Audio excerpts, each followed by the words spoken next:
Continuando, vamos cantar o hino número 222, Oh, que belo hino Deus me deu.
Fase que ao orar.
Deus eterno Pai, guarda-nos da tua graça, protege-nos de todo o mal e abençoa-nos grandemente nesta hora, que possamos ouvir a tua voz.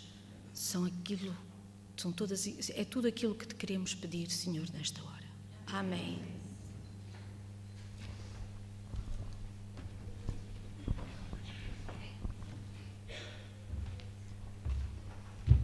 Vinde, povo do Senhor, é o hino com que vamos dar seguimento ao culto desta manhã, número 12.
Nosso querido Deus, nosso Pai amoroso, que habitas nos mais altos céus, Criador do céu e da terra, que o teu nome seja exaltado e louvado aqui esta manhã. Santo, santo é o teu nome, e toda a glória, toda a terra está cheia da tua glória. E nós esta manhã, como povo teu, vimos aos teus pés esta manhã, pedindo sinceramente que nos aceites como estamos e como somos. Que realmente, Senhor, aquilo que nós aprendemos ao longo desta semana, que nos tratou sobre amar o próximo como a nós mesmos, nós esta manhã, de joelhos aos teus pés, pedimos que nos dês a cura do nosso coração que tem aquele ódio ainda cá dentro. Que nos cures, ó Deus, destas enfermidades que nos invadem o nosso coração e que nos impedem de nós recebermos as tuas bênçãos. Por isso nós te pedimos, dá-nos essa cura. E nós também pedimos, Senhor, que nos dês a cura para nós amarmos as coisas que nos ligam ao céu. Se há alguma coisa que está dentro de nós que é contrário à tua vontade, dá-nos essa cura, que nós possamos amar-te e obedecer-te fielmente. E que nós cada vez mais possamos pôr em ação o exercício da fé. Por isso, dá-nos essa fé, porque sem fé é impossível nós te agradar. Por isso aceita este nosso pedido e ajuda-nos a crescermos no nosso relacionamento contigo em primeiro lugar, para que o amor ao nosso próximo possa ser um amor verdadeiro e genuíno. E retira de nós toda a hipocrisia que está dentro de nós, de fingirmos que somos e não somos. Transforma-nos, ó Deus. É esta a nossa oração. E nós pedimos também que vais confortar os corações daqueles que estão no seu leito de dor, nas suas casas, que ao ouvirem esta mensagem esta manhã, que os possa, Senhor, trazer mais perto de Ti. E que a esperança que eles têm em Ti nunca possa desfalecer. Ó Pai, podemos perder tudo, mas a única coisa que nós não podemos perder é a esperança de um dia estarmos contigo na pátria celeste. É esta a oração que nós te pedimos e agradecemos em nome de Jesus, o nosso Salvador. Amém.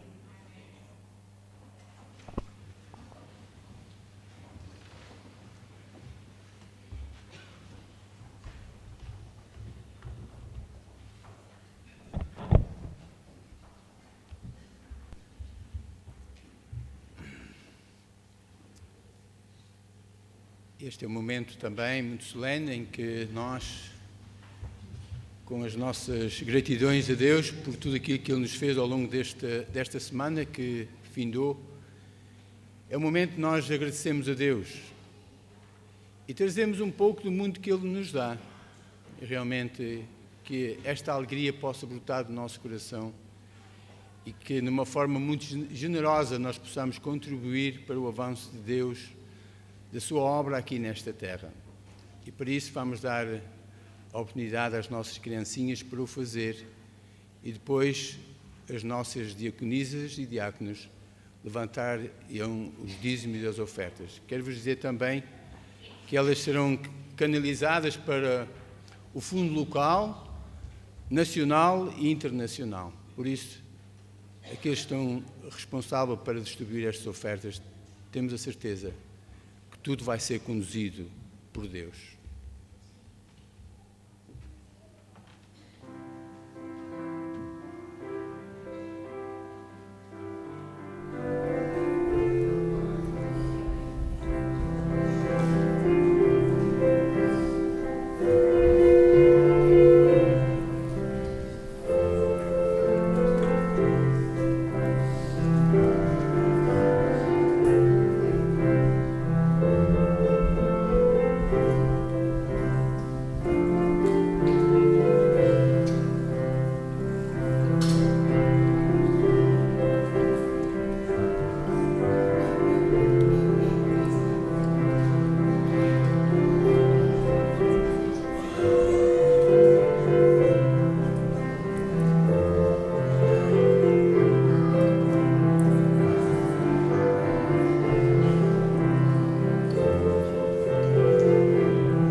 presença com estes dízimos e ofertas, gratos pelo muito que Tu nos tens concedido. Que Tu, Senhor, possas continuar a abençoar os doadores e que estes dízimos e ofertas possam contribuir para o avanço da Tua obra nesta terra e que muito em breve Tu nos possas vir buscar e estarmos para sempre contigo na Tua pátria. Tudo isto peço e agradeço no santo e bendito nome de Jesus. Amém.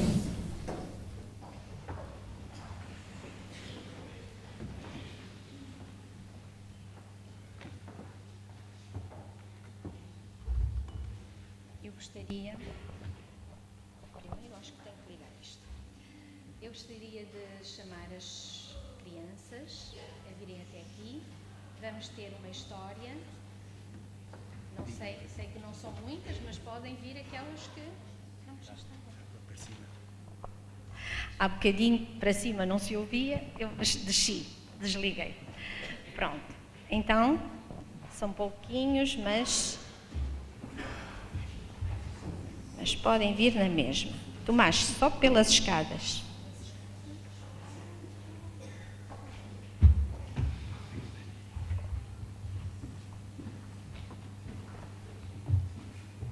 Ora bem, vou-me colocar aqui deste lado.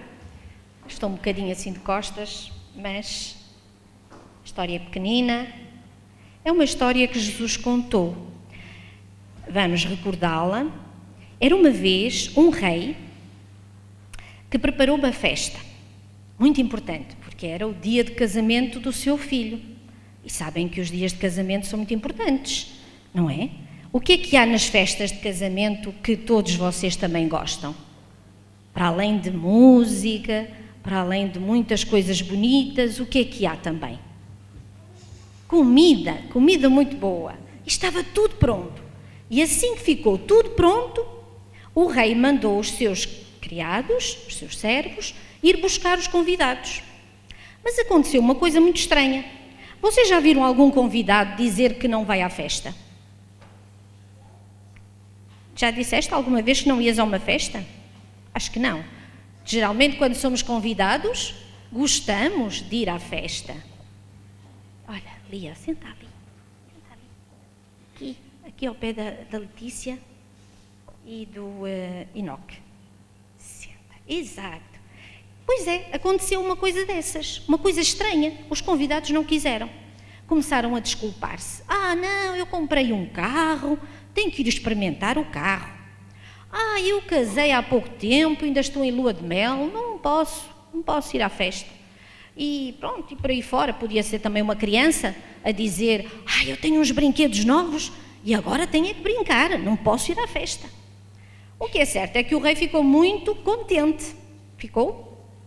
Não, ficou zangado, ficou muito zangado e disse, não pode ser, então está tudo pronto, a comida vai estragar-se, não pode ser, vão aí pelos caminhos e tragam todos aqueles que encontrarem. Ou seja, no último momento foram convidados, pode ser os pobres e não só, enfim, todos os estranhos, todos os que não eram amigos do rei. Foram trazidos para a festa. Claro que alguns não tinham roupa preparada, não é? E então o que é que lhes davam quando chegavam lá àquele palácio? Sabem o que é que lhes davam? Uma roupa bonita, para poderem estar bonitos e apresentáveis naquele dia tão bonito, que era o dia do casamento do filho do rei, do príncipe. Diz? E para comer também, mas para estarem bem vestidos. E então o rei veio à sala. Acontece que havia uma pessoa que não tinha roupa bonita. E o rei perguntou-lhe, amigo, porquê é que tu não tens a roupa bonita que eu mandei distribuir a todos? O que vocês acham que o homem disse? Não sabem? Pois foi isso mesmo, ele não disse nada, ficou mudo. Sabem o que o rei fez? Mandou tirar para fora. Pode ser, não foi bem para a prisão, mas pode ser. Foi só para ir embora, porque ele não podia estar na festa. Qual é a importância dessa roupa? O que é que vocês acham? Ele não podia estar na festa sem a roupa bonita? Não? Porquê? Diz lá. Diz, David. O que é que tu achas? Era importante ele estar com uma roupa bonita? Não era? Pois se fosse para comer, como diz o Tomás, não era. Mas não era só por isso. Qual era o dia? Era o dia do casamento do príncipe. Bem, do príncipe. E era preciso que todos estivessem apresentáveis, bonitos. Vocês gostam de estar sujos? Não, ninguém gosta. Gostam de estar bem vestidos e limpinhos e a cheirar bem? Pois assim é que nós mostramos o nosso amor para com Deus, quando deixamos que Ele nos vista com a roupa que Ele nos quer dar.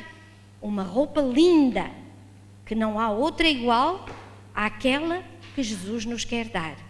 E só com essa roupa linda é que vamos poder estar no seu dia de festa, que é aquele dia em que Jesus vai voltar. Queremos todos ter essa roupa? Sim? Quem quer ter essa roupa? Todos, menos aqueles que estão distraídos. Mas agora voltamos para os vossos lugares, calmamente, e vamos continuar com o culto. Lindo.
Tantos são teus afazeres que te esqueces de Jesus. Desprezas o estudo e a oração. Ou estarias pronto e repleto de emoção se tu hoje te encontrasses com Jesus. É real teu desejo de vê-lo voltar. Tu anseias por teu Salvador. São teus lábios louvores e tua vida amor. Queres mesmo ver Cristo voltar?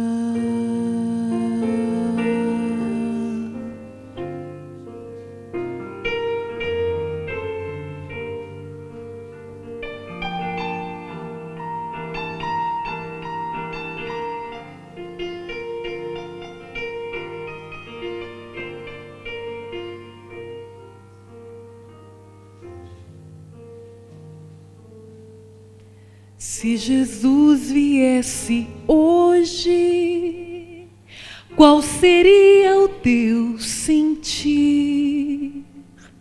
Talvez tu procurasses te esconder devido a algum pecado que não queres submeter. Que horror com os ímpios perecer. É real teu desejo de vê-lo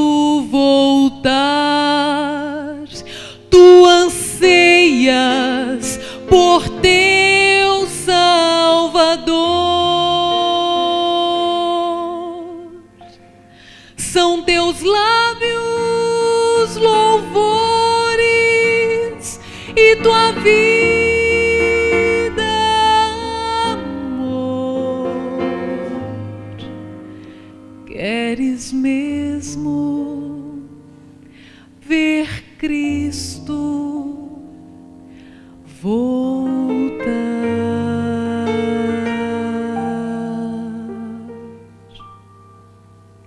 Queres mesmo ver Cristo voltar?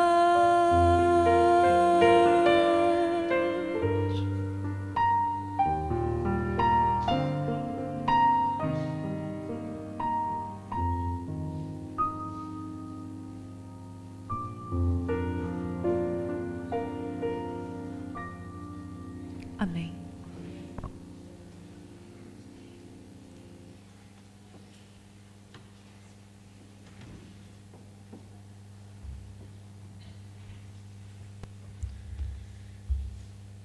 Agradecemos este momento tranquilo que a Daniela nos trouxe com este hino. Realmente é uma questão que nós devemos ponderar sempre em cada dia da nossa vida. É mesmo o nosso desejo, de todo o nosso coração. Se assim for, creio que já poderíamos estar na Pátria Celestial neste momento. Irmãos, dei este título um bocado invulgar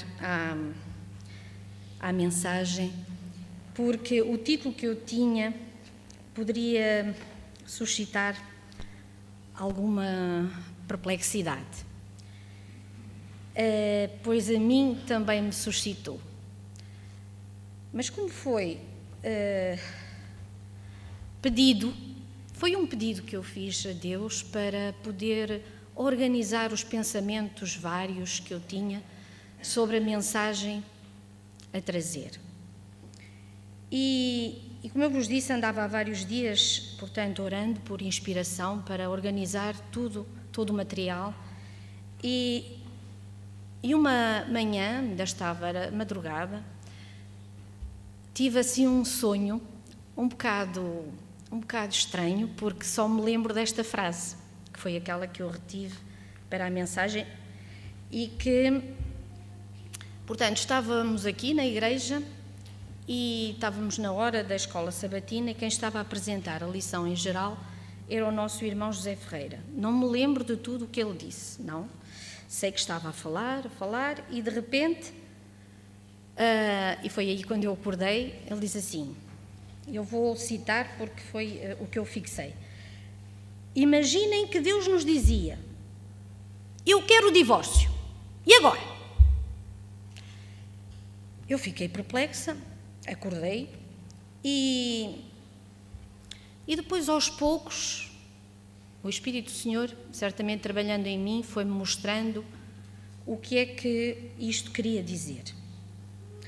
Sobretudo este e agora, porque a primeira parte acho que é muito clara. Em termos humanos, quando duas pessoas chegam a esta conclusão, é porque veem que a sua relação não está a funcionar. Em termos espirituais, eu gostaria que nós fôssemos agora ler em Jeremias 3:8.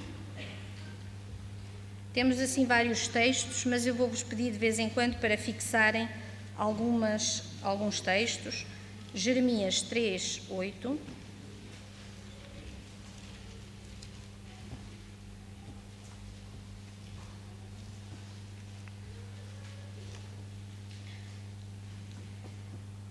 Diz então a palavra do Senhor em Jeremias 3:8: quando por causa de tudo isto, por ter cometido adultério, eu despedi a pérfida Israel e lhe dei carta de divórcio, vi que a falsa Judá, sua irmã, não temeu, mas ela mesma se foi e se deu à prostituição. Em termos espirituais, nós entendemos muito bem o que isto quer dizer. Quer dizer, elas foram após outros deuses e deixaram o Senhor. O que eu gostaria que retivessem aqui é o facto de o Senhor estar a pôr em duas partes Israel, Judá.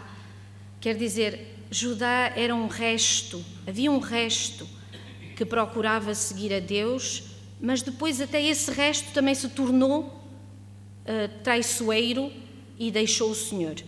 E daí estas mensagens tão fortes. Agora íamos passar para Oséias 6, 7. Rapidamente assim.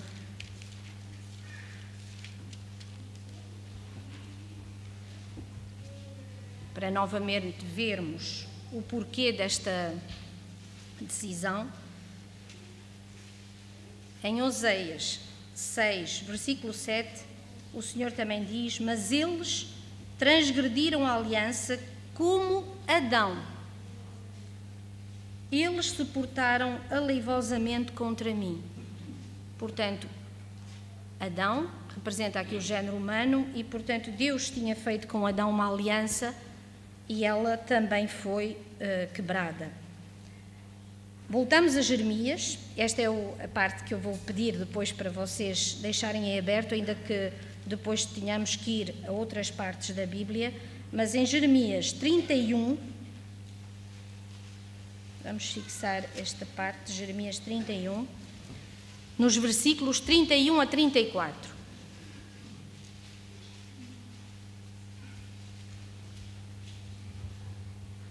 E fala-nos aqui de uma nova aliança. Eis aí vêm dias, diz o Senhor, em que firmarei nova aliança com a casa de Israel e com a casa de Judá. Reparem novamente como estão aqui referidas em separado. Não conforme a aliança que fiz com seus pais, no dia em que os tomei pela mão, para os tirar da terra do Egito, porquanto eles anularam a minha aliança, não obstante eu os haver desposado, diz o Senhor.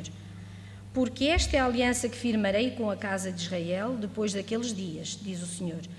Na mente lhes imprimirei as minhas leis e também no coração lhes inscreverei. Eu serei o seu Deus e eles serão o meu povo. Não ensinará jamais cada um ao seu próximo, nem cada um ao seu irmão, dizendo: conhece ao Senhor, porque todos me conhecerão, desde o menor até o maior deles, diz o Senhor. Pois perdoarei as suas iniquidades e dos seus pecados jamais me lembrarei. Ora bem,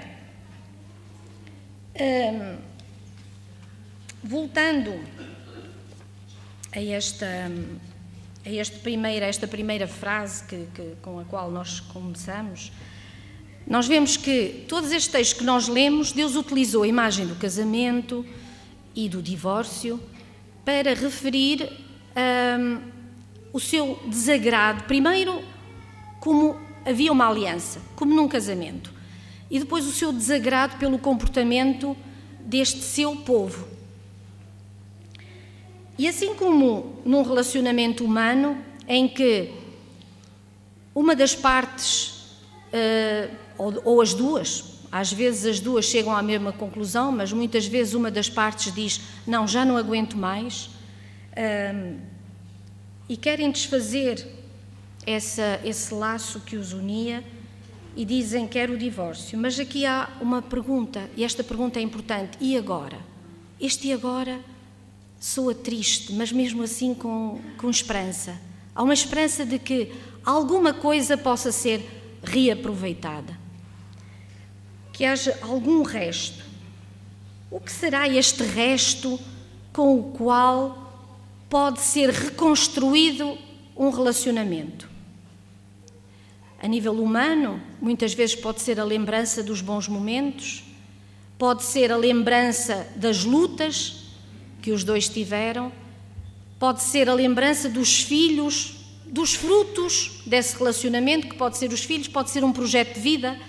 Quantos casais não têm filhos, mas têm um projeto de vida, uma empresa que montaram, uma casa com um determinado ideal e que funciona,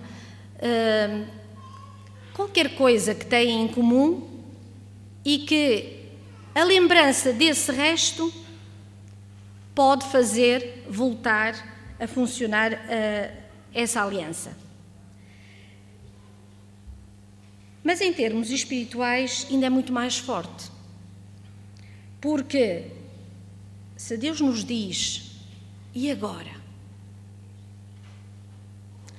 Porque definitivamente Deus também pode dizer: eu quero o divórcio. Lembram-se do que aconteceu nos tempos de Noé. Vamos ver em Gênesis, mas não percam esta passagem porque vamos voltar aqui. Vamos a Gênesis 6.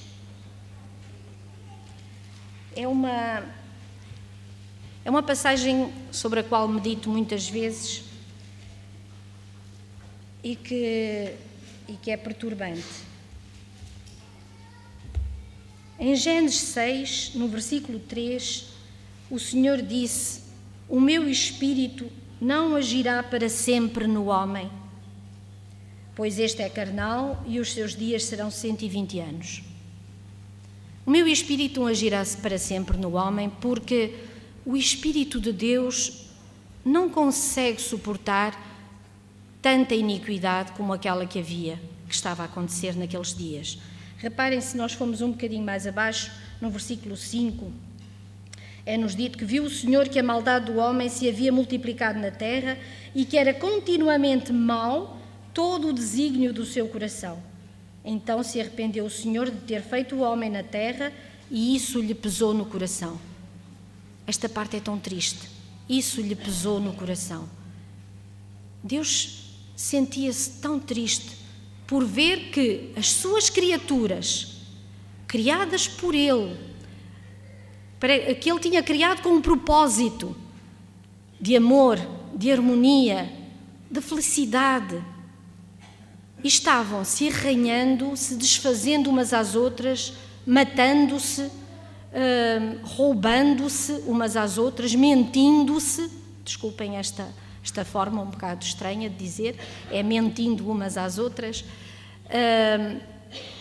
enfim, enganando, copiando um modelo do conflito que tinha começado no céu, fazendo exatamente tudo igual.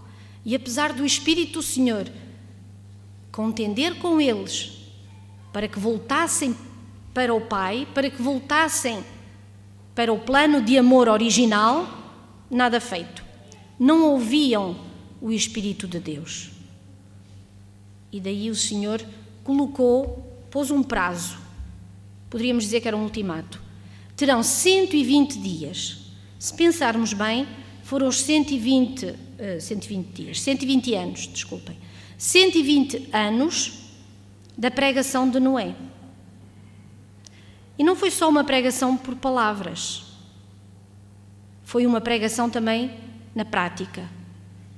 Porque Noé creu, e isso lhe foi imputado por justiça, Noé creu que isso ia acontecer, que aquilo que estava profetizado ia acontecer, e Noé mostrou aos seus contemporâneos que estava a viver em função da mensagem que Deus lhe tinha dado.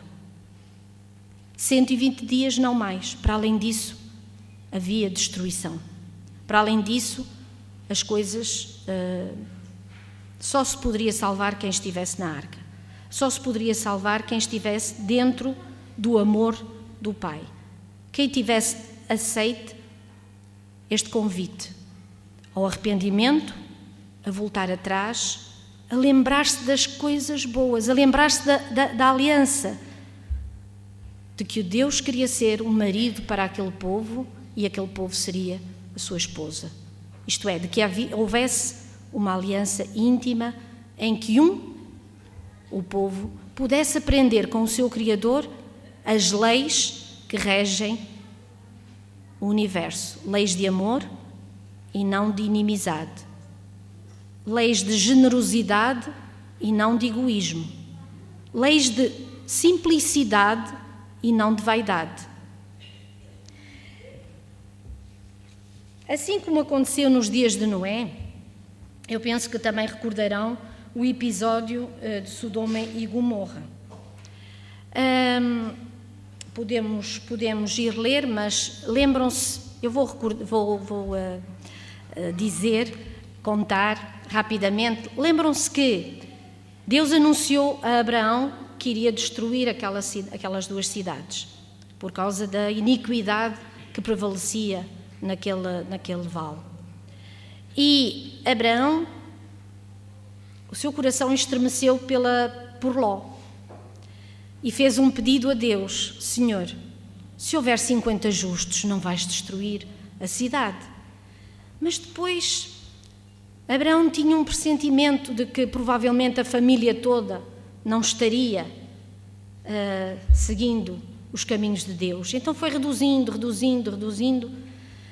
e até com temor dizia: Senhor, não ouve mais uma vez, não te irrites contra mim se eu falar mais uma vez. Em termos humanos é normal nós pensarmos que o Senhor talvez se canse das nossas súplicas, mas Deus não se cansa. Deus sempre respondeu com muita paciência a Abraão, e Abraão fez o pedido de 10. Se houver 10, Senhor, não destruirás a cidade? E o Senhor disse: não destruirei a cidade por 10 justos que eu encontro lá. Justos aqui no sentido 10 que queiram amar-me, que queiram ser meus. E vocês todos sabem que se Abraão tivesse descido para 5, mesmo assim, nem 5 teriam sido capazes de fazer com que Deus perdoasse a cidade toda. Porque, na verdade, só 4 é que foram retirados à força. E eu aqui acho que poderíamos ler, porque às vezes as palavras utilizadas pela Bíblia, pela palavra inspirada, têm uma força que nenhum de nós tem. Vamos ver em Gênesis 19:16. Gênesis 19, no versículo 16.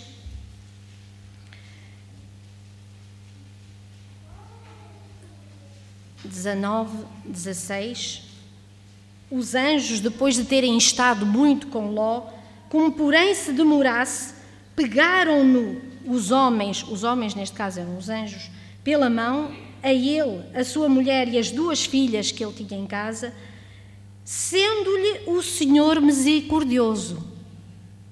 Porque na verdade Ló não estava a fazer a escolha por Deus, estava a protelar aquilo que muitas vezes, infelizmente, também fazemos.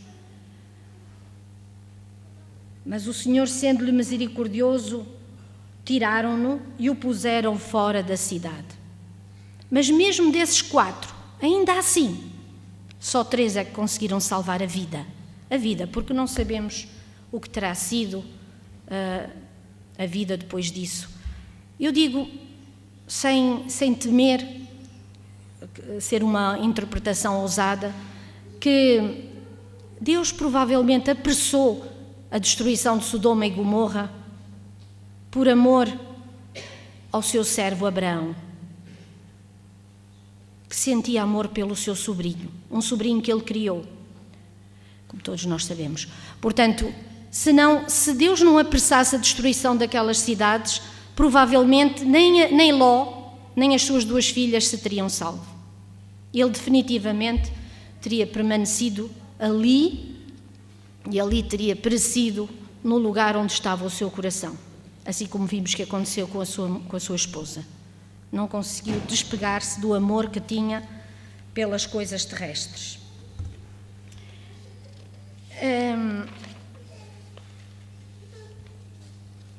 Portanto, isto foi só 2 episódios, porque senão teríamos que vê-los, são tantos, em que o Senhor lhe pesou no coração que o seu povo amado se desviasse dele. Então vamos apenas referir estes 2 para mostrar como Deus de vez em quando diz: basta, isto não pode continuar.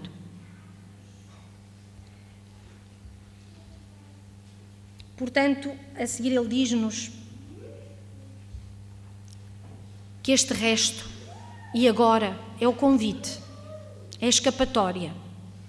O que é que vai ser agora? Porque na perspectiva humana, quando alguém diz e agora, está a querer dizer: bom, o que é que vai ser de nós? Até agora foi assim. E agora, daqui para a frente, como é que vai ser? A vida vai mudar. Já nada será como antes. E então Deus faz-nos um convite. Vamos voltar a Jeremias 31 e vamos fixar retirar algumas partes desta passagem, que vai do versículo 31 ao versículo 34, e vamos ver em que moldes é que Deus nos diz o que é que vai ser agora, daqui para a frente. Eis aí vêm dias, fixem este vêm dias, no final falaremos disto, ainda não vamos falar agora. Vamos fixar primeiramente a aliança com a casa de Israel e com a casa de Judá. O facto de Deus ter frisado bem as duas, e um bocadinho mais adiante já só fala de a casa de Israel, mostra-nos como Deus faz um convite a todos. Não está a falar só para uns, que porventura são mais estudiosos, ou para aqueles mais distraídos ou mais ignorantes. Está a falar para todos. Que ninguém se sinta excluído deste convite, deste e agora. E agora, todos, com todos, quer firmar uma nova aliança. O que mais deseja Deus é que sejamos unidos.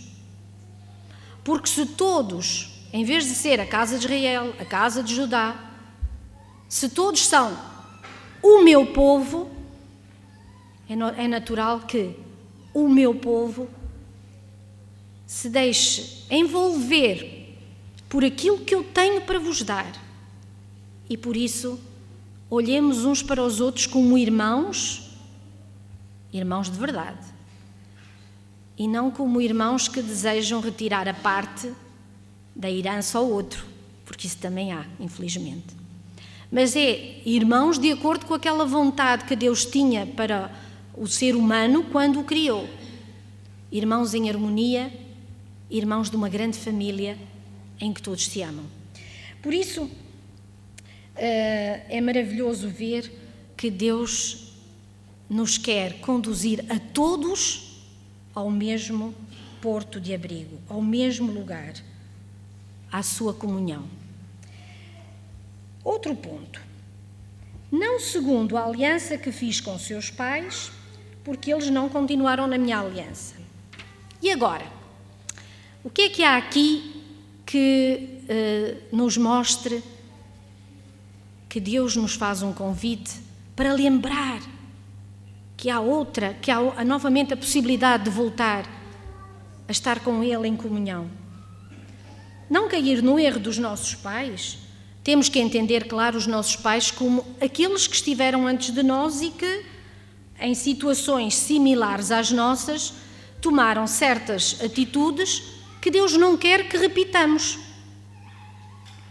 Por exemplo, que não caiamos na tentação de fazer como Davi fez. Olha, Davi também fez assim, depois Deus perdoou. Não, eu sei que está errado, não faço. Que não caiamos na tentação de dizer, mas naquele país faz-se desta ou daquela maneira. Não, irmãos. Sabem qual é o convite que Deus nos faz? É que nós digamos, Senhor, o que é que Tu queres que eu faça? Ou então, como foi ensinado a Samuel, fala, Senhor, o Teu servo ouve, o Teu servo escuta, e aquilo que Tu mandares, isso farei. Outro ponto. Na sua mente imprimirei e também no seu coração inscreverei. Eu gostei sempre do futuro. Eu gosto muito de aprender línguas e há uma característica no tempo do futuro que eu gosto muito. É que não é muito complicado. Em todas as línguas é um tempo simples, que tem poucas exceções, quando as há, e, portanto, é fácil de conjugar. Isto foi assim só para desanuviar um bocadinho, que nós estávamos aqui com uma mensagem talvez um bocado pesada, mas é assim. O futuro é um tempo muito interessante, porque nos diz que ainda não está feito, mas que se vai fazer com certeza. Não é como o condicional, que só se fará se isto ou aquilo. Não. O futuro diz, o Senhor diz, eu farei. Claro que é preciso assinar a aliança, assinar o contrato, não é?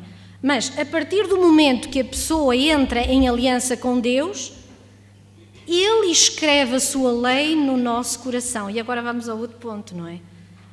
O que é que Deus vai escrever no nosso coração e na nossa mente, de forma a que não seja difícil? Porque se os pais erraram, os pais, os nossos antepassados, se erraram, é porque olhavam para a lei como um documento. E geralmente quando nós olhamos para um documento, não sei se já vos aconteceu, a mim acontece muito quando eu estou a olhar para aqueles papeizinhos que dizem como é que a máquina funciona, e então diz, pulsar no botão tal, e depois eu ando à procura do botão, e às vezes nem encontro, porque até está escrito de maneira diferente. Na lei de Deus estava tudo clarinho, mas mesmo assim a pessoa tem tendência para andar sempre, deixa ver se... Mas se estiver escrito na nossa mente, aquilo que nós já sabemos está aqui, nós sabemos perfeitamente como é que funciona o computador, não precisamos de ir ver ao folheto informativo, nós sabemos como funciona, é muito mais fácil, não é? Por isso Deus diz, escreverei as minhas leis no seu coração, no teu coração neste caso, mas já lá vamos. O que é que vai estar escrito no nosso coração e na nossa mente? As minhas leis. E pensando nisso, eu pensei uma coisa muito estranha. Muitas vezes nós queremos ter na nossa mente e no nosso coração coisas que nos dizem muito, que nos emocionam. Uma música bonita, um poema lindo. E na Palavra de Deus temos muitas promessas, que são textos lindos. Mas aqui até só fala mesmo nas leis. Portanto, a lei é que era aqui como algo muito importante. Digo eu, mas vamos lá ver. A lei é tão importante porquê? Sabem que há bocadinho, quando falamos da situação do ser humano, quando ele se desviou do Senhor, e eu disse que Deus viu que o propósito deles era mau continuamente, como tinha acontecido no céu. E fiz referência àquele conflito que aconteceu no céu, àquela revolta que aconteceu no céu. E a propósito da meditação sobre as leis de Deus, nós muitas vezes pensamos, Deus deu a lei ao homem para que o homem soubesse como governar a sua vida. Mas no céu não é preciso lei, porque já está no coração. Será que não havia lei? Nós todos sabemos que havia. E agora, Lúcifer, ele obedecia à lei. Reparem numa coisa curiosa. A Lúcifer, antes de que o pecado invadisse o seu coração, ele obedecia à lei. Eu gostaria que podem responder. Ele obedecia à lei? Vamos ver ponto por ponto e vai ser mais fácil entenderem onde eu quero chegar. Não terás outros deuses diante de mim. Ele tinha outros deuses antes que o pecado entrasse no seu coração? Não havia outros deuses. Quando ele, lá no lugar em que se colocava para fazer o coro celestial cantar, e a sua própria voz entoava hinos a Deus, ele louvava a Deus de todo o seu coração. O que é que aconteceu depois? Uma vez que no seu coração começou a germinar aquele pensamento, não, eu também tenho direito. Não, vamos lá ver.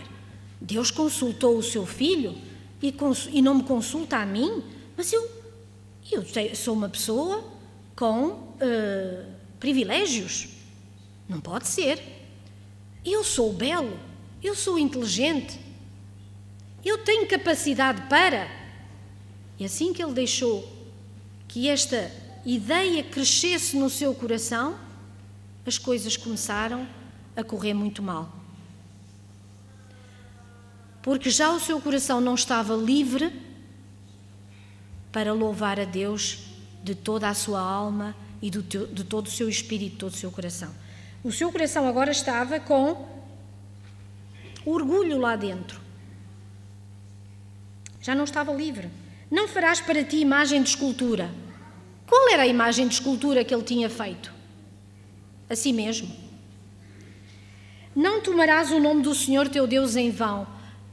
Quando ele acusava Deus de ser injusto, de ser prepotente, de ser demasiado autoritário, que não era possível obedecer à lei de Deus, não estava ele a utilizar o nome do Senhor em vão? Ele, que era uma criatura, não deveria ter tido medo de utilizar o nome de Deus em vão?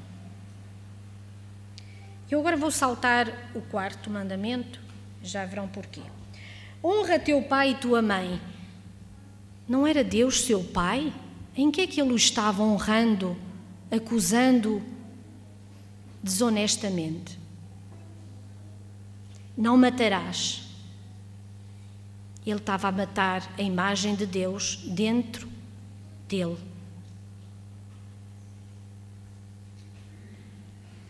Ele estava a matar a imagem de Deus no coração dos seus irmãos.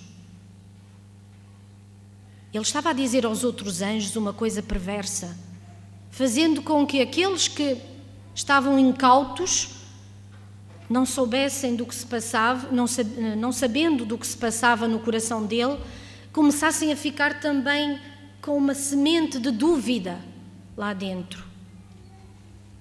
Ele estava a matar, sim. Não adulterarás. Ele estava a ter outro Deus, outra fonte de alegria, que era ele próprio. Alegrava-se com a sua própria imagem. Não furtarás. Ele roubou de Deus o amor que lhe era devido. Não dirás falso testemunho. E que falso testemunho? Mais falso não podia haver, mas ele disse. Não cobiçarás. Ele estava a cobiçar. E agora falta o 4º. Porque é que eu deixei para o fim? Curiosamente, porque eu acho que enquanto isto é uma opinião pessoal, cada um ajuizará conforme entender, sobre este ponto não temos nada escrito, nem é preciso, mas pensem comigo. Quando ele tinha aquelas ideias já a fermentar e a invadir-lhe o coração, provavelmente chegava o dia de sábado e ele continuava a ocupar o seu cargo, a sua função, e só Deus sabia o que ia naquele coração. Só Deus sabia como ele se estava a perder.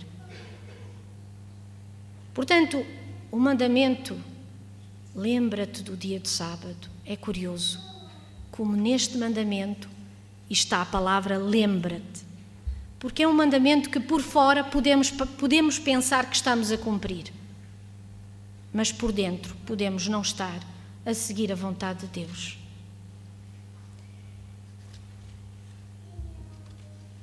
Ora, quando o orgulho enche o coração, é impossível obedecer à lei. Mas antes desse orgulho ter entrado no coração de Lúcifer, não é possível que fosse difícil seguir a lei. Ainda agora, vocês todos disseram, penso eu, de uma forma geral ouvi assim um sim, era fácil seguir a lei, sem o orgulho dentro do coração era fácil. Não é curioso que foi precisamente naquilo que não havia problema nenhum que Lúcifer pegou para levar adiante a sua revolta contra Deus?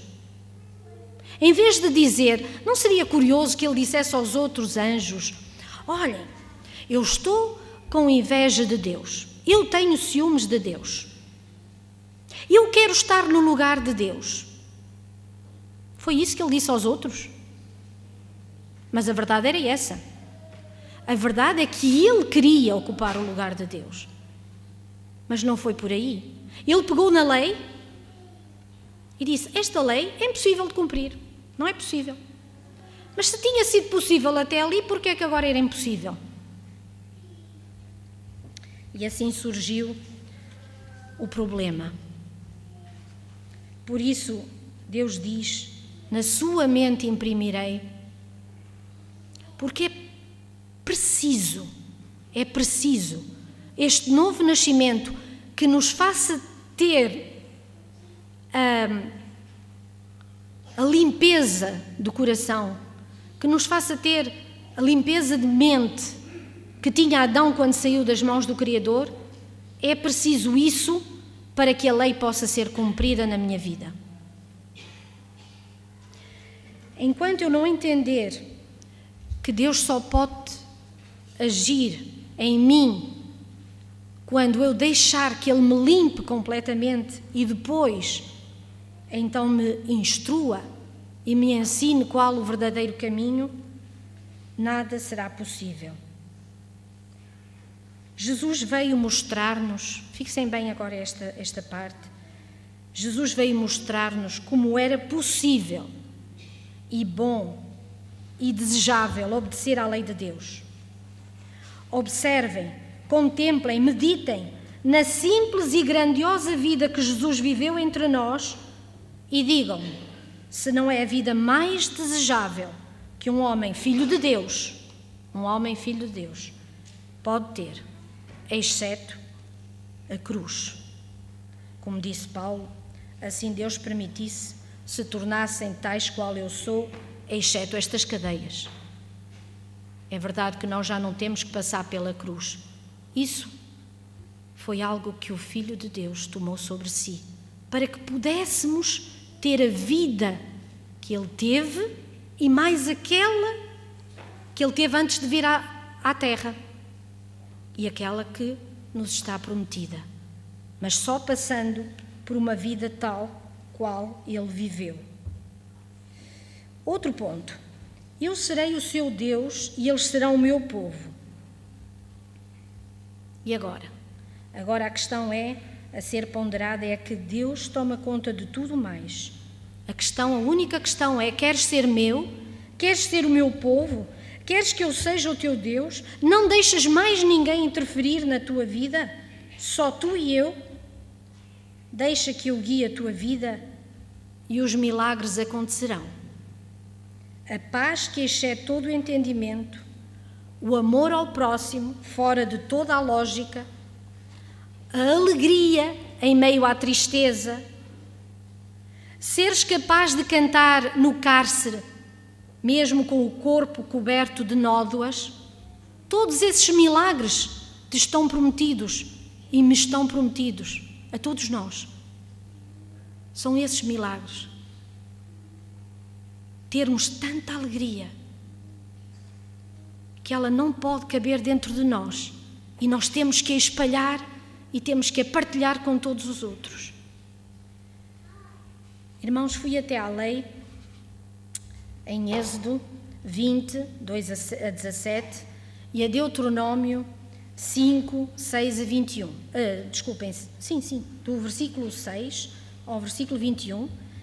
E achei uma coisa curiosa, não vamos agora falar sobre isso, mas meditem nisso um bocadinho esta tarde, se encontrarem. Hoje é o dia de nós nos encontrarmos com o Senhor. E leiam as duas versões. E achei uma coisa curiosa.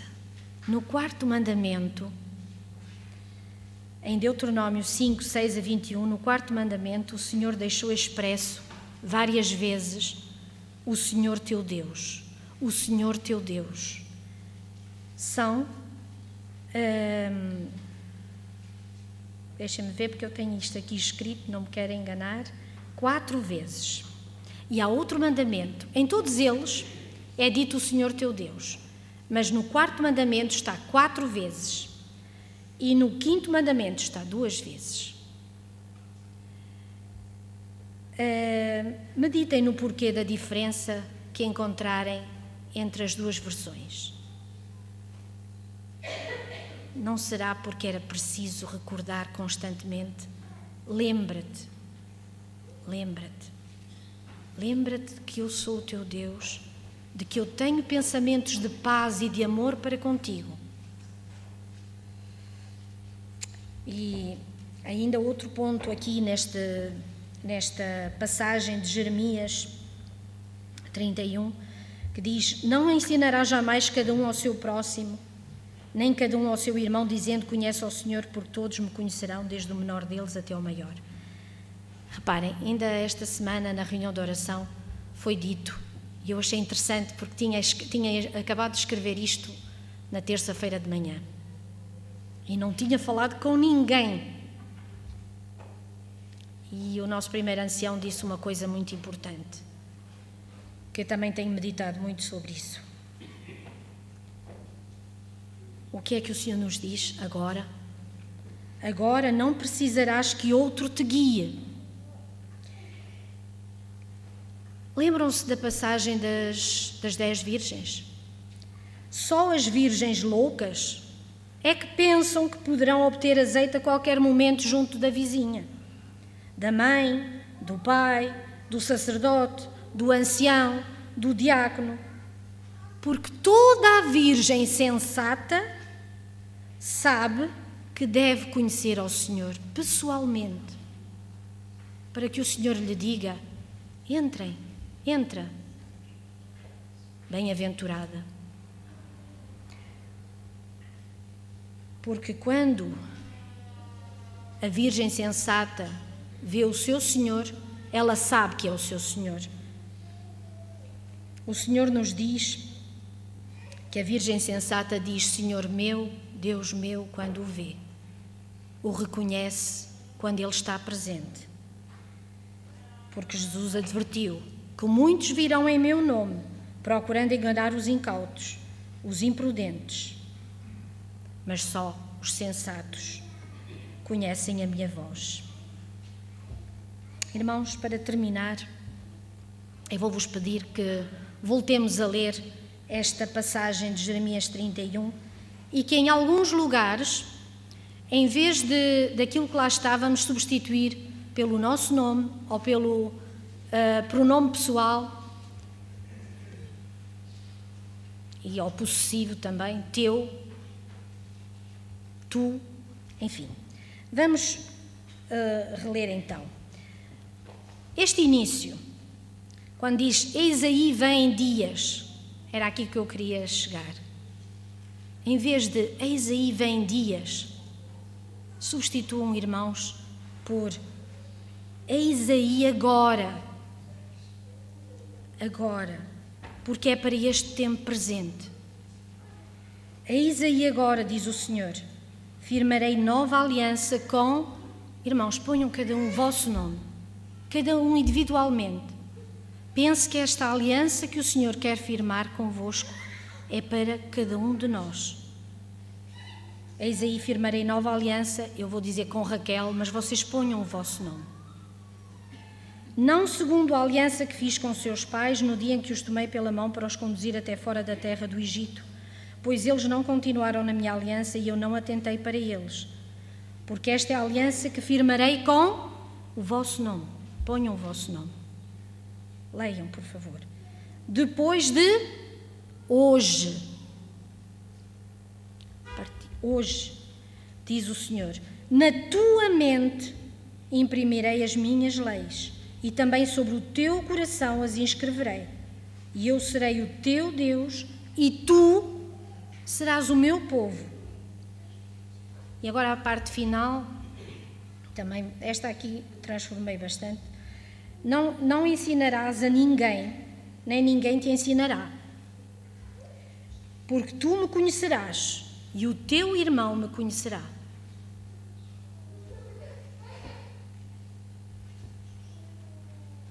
Que esta possa ser a nossa experiência, que este possa ser o nosso desejo. Conhecer ao Senhor de todo o nosso coração, de maneira a que ninguém nos engane. Amém.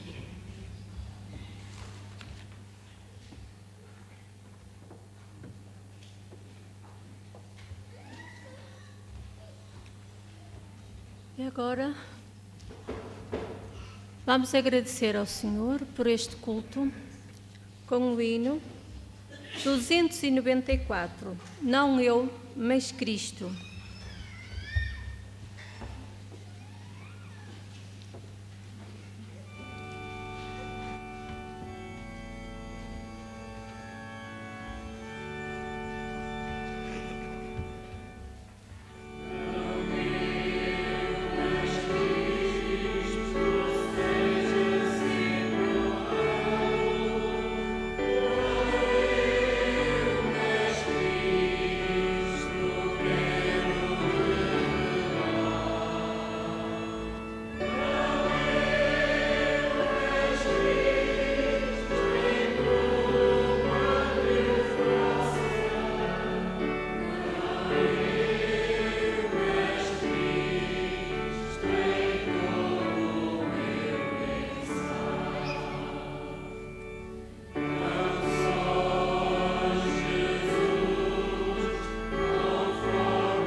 Bom Pai, graças te damos, Senhor, por termos estado contigo. Te suplicamos, Senhor, que nenhuma das palavras que tu nos dás se perca, mas que em todas elas tu leves a colheita. Que tudo quanto semeares, Senhor, em nosso coração possa frutificar grandemente. Seja o amor, seja o perdão, seja o discernimento, tudo, Senhor, possa ser abençoado por Ti. Livra-nos do mal sob todas as suas formas. Te pedimos confiados nos méritos de Cristo.